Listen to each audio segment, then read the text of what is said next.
Mesdames, Mesdemoiselles et Messieurs, bonjour et bienvenue sur Contact Pro Live. L'Internet, les réseaux sociaux sont en ébullition à cause d'un événement, d'un homme qui a décidé de se déchaîner sur le parti présidentiel et sur le président de la République. À Kinshasa, M. Jean-Marc Kabound fait le trend du jamais vu en RDC.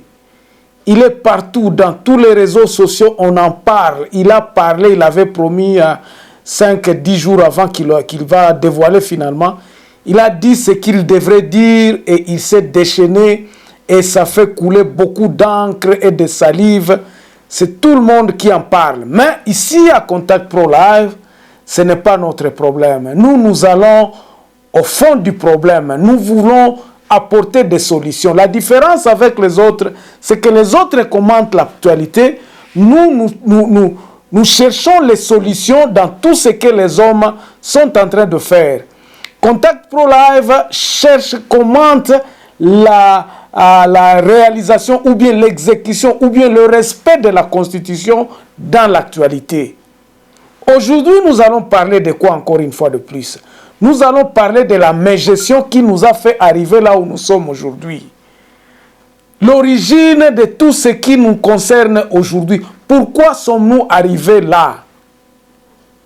Est-ce que le peuple mérite ce qu'il est en train de vivre aujourd'hui? Quel est le chemin qui peut nous faire basculer finalement dans le changement où le peuple congolais va se reconnaître, où le peuple congolais va se retrouver? Quel est le changement que le peuple congolais est en train d'attendre? Est-ce que c'est dans le guerre politique? Est-ce que c'est dans la reconstruction fondamentale de notre pays? C'est là la discussion, c'est là le problème fondamental dont Contact Pro Live s'attelle et à chercher à ramener vous tous qui nous suivez, à réfléchir sur comment est-ce que nous pouvons finalement remettre le pays sur le rail du développement et mettre des mécanismes qui fera à ce que la corruption, la gabegie financière et tous les Congolais se retrouveront dans ce système-là. Nous allons parler aujourd'hui du fondement et de ce que nous vivons et ce qui nous a fait arriver là où nous sommes aujourd'hui, où il y a gabegie financière, où il y a vol, où il y a corruption, où nous n'avons même pas fait attention à notre sécurité. Nous en parlons aujourd'hui et nous proposons finalement la solution qui est appropriée, que nous pensons que c'est cette solution-là. Vous l'avez lu dans le titre, qui va faire en ce que si nous appliquons cette solution-là, cette solution pourra vraiment faire reconnaître à tous les Congolais les droits et nous remettre finalement, reconnaître dans la concert des nations et à reconnaître, à nous faire avancer sur le plan du développement de notre pays. Avant d'aller un peu plus loin, nous allons prendre les grands titres à la une des journaux qui paraissent ce matin sur Internet et puis nous revenons tout de suite après pour le développement de notre sujet. Voici les grands titres à la une des journaux qui paraissent ce matin sur Internet. Nous commençons par élection-net.com. Nord Kivu, des combats corps à corps entre l'armée et les rebelles ADF sur la route Beni-Kasindi. Et puis à Kinshasa, mise en place d'un syndicat de receveurs et contrôleurs de taxis et taxibus. RDC appel d'offres de 16 blocs pétroliers. Célestin Ngebalemba adresse une question écrite à Didier Boudimbo. On va sur actualité.cd. RDC Guadayav annonce la dissolution de Moitié Jet. Le ACR reprend le rapatriement volontaire des réfugiés d'Angola. Kinshasa, retour sur la palmarès de 9e édition du FIKIN.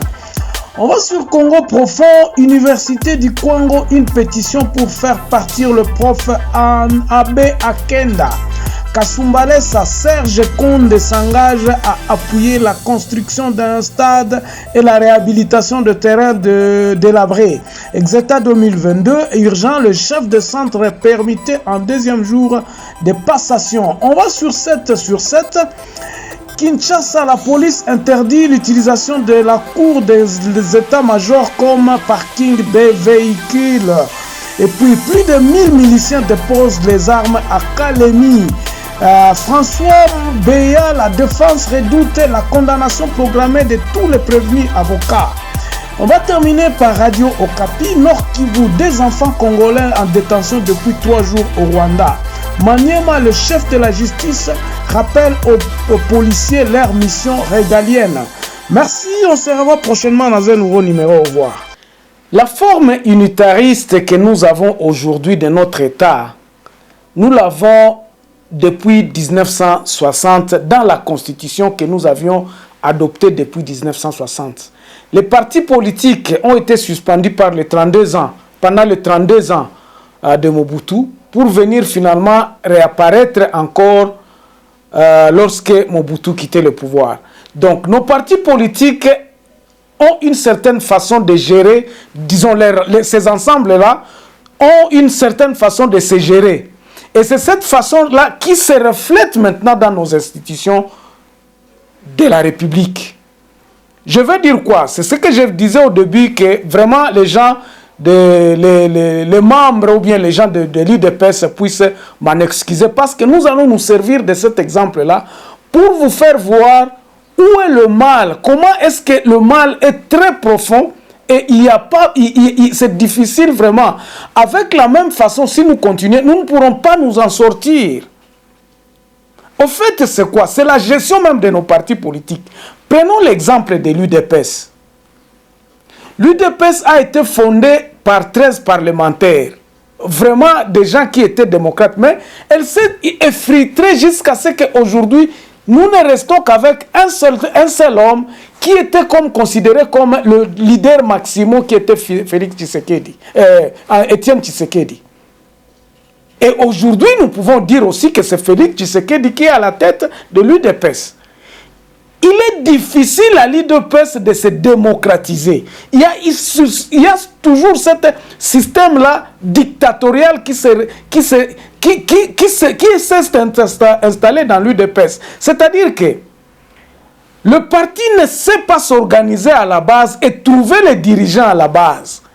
Cette histoire-là commence à partir même du leader maximum de l'UDPS qui avait dit aux parlementaires debout que vous devez vous prendre en charge. C'était quoi? C'était à cause justement de cette caporalisation de pouvoir de certains membres de l'UDPS. Lui-même est resté le seul parmi les 13 parlementaires à diriger l'UDPS. Finalement, il y a eu dislocation, l'UDPS Kibasa, l'UDPS tout ça. Pourquoi? Parce que nous voulons toujours avoir cet esprit-là dictatorial à s'imposer, à faire reconnaître toutes les institutions ou ce que nous faisons à nous-mêmes. Nous n'avons pas cet esprit de délégation de se dire que cette histoire appartient à la communauté. Aujourd'hui, l'UDPS n'appartient pas à Tshisekedi. L'UDPS doit être considéré comme un patrimoine national. L'UDPS doit être un esprit, et nous devons maintenant savoir comment est-ce que nous devons gérer cet esprit-là. Je vous donne le couac. Au niveau même national de l'UDPS, ils ont difficile à trouver un président de la République, un président selon leur structure. Là-bas, ce n'est pas la base qui dirige l'UDPS. La base, ce n'est qu'un truc qui n'a pas d'âme, quoi que ce soit. L'UDPS, c'est un esprit comme ça qui n'est pas organisé. Et c'est ce désordre-là qui vient du fait qu'on associe l'UDPS à Félix Tshisekedi, à la famille Tshisekedi. Et c'est ainsi qu'ils ont difficile à se dire que qui d'autre pourra être président de cette UDPS. On a difficile à se détacher de cette dictature-là qui se reflète dans nos institutions. Lorsque, par exemple, il y a un colonel qui est nommé dans les opérations, on fait de ce colonel-là une vedette. Et c'est cet esprit-là pour lequel nous devons nous dérober. Les institutions doivent être des institutions qui restent. Les hommes passeront. Et maintenant, l'UDPS a difficile à se détacher de Tshisekedi, à immortaliser Tshisekedi et réorganiser le parti. Pourquoi? Parce que le parti s'organise au niveau du sommet. Et tous les partis politiques qui naissent, C'est toujours au niveau du sommet. Au début, l'UDPS a été fondée par 13 parlementaires. Aujourd'hui, tous les autres 12 ont été mis dans les oubliettes. Il n'y a que Étienne Tshisekedi à qui on reconnaît l'UDPS. Vous allez voir, Ensemble pour les changements, c'est Katumbi. Bientôt là, donc j'ai appris hier que Mouindo Zangi a son parti politique. Et ce sont des personnalités qui se disent comme des présidents fondateurs et que nous avons difficile à nous dérober, à se dire que nous allons organiser les choses telles que voici comment nous allons respecter notre constitution. C'est la base qui dirige. C'est la base qui nomme des présidents. Ou bien nous envoyons les éléments que nous pensons que la base pense que celui-ci. Parce que c'est la base qui peut reconnaître les qualités de leurs dirigeants. Mais ce n'est pas la base. Si vous n'êtes pas connu par le président fondateur, vous ne pouvez pas émerger dans le parti politique. Ainsi aussi dans l'État. C'est cet esprit-là qui s'est transmis dans notre État, l'État congolais, où vous ne pouvez pas émerger si vous n'êtes pas connu par le ministre. Et tout le travail est fait à Kinshasa. Le pays a été réduit à Kinshasa. Voilà l'âme de notre malheur, nous Congolais. Voilà là où nous devons corriger. Aujourd'hui, dans l'UDPS Afrique du Sud aujourd'hui, ils ont difficile de se trouver un leader. Pourquoi? Parce qu'il n'y a pas une certaine stabilité à la tête de l'UDPS. Les nominations doivent venir de Kinshasa. INC, Ensemble pour la République, c'est tout à fait la même chose. Si vous ne connaissez pas Kamere, il est difficile à ce qu'on puisse vous nommer ou bien représentant de l'UNC ici en Afrique du Sud. C'est impossible. Vous devez être connu par le chef du parti. Et c'est ça qui tue nos partis politiques. C'est ça qui tue notre État congolais. L'État congolais est tué par cette histoire-là de personnifier les gens, les entités, ou bien même l'administration maintenant. Quand on nomme quelqu'un comme ministre, et tout le ministère est identifié à cet homme-là. Et cet homme-là devient président fondateur, il devient le tout-puissant. Le général Kassongo, il est le tout-puissant de la police à Kinshasa. Vous ne pouvez pas parler de la police sans parler du général Kassongo. Et tout doit être, c'est lui qui doit tout faire. Ainsi, notre président de la République, il doit tout faire, il doit nommer il doit tout. C'est ça justement. Et c'est ça le problème que nous nous sommes dit. C'est là où nous devrions nous attaquer. Si nous voulons un changement dans notre pays, c'est par là où nous devrions commencer.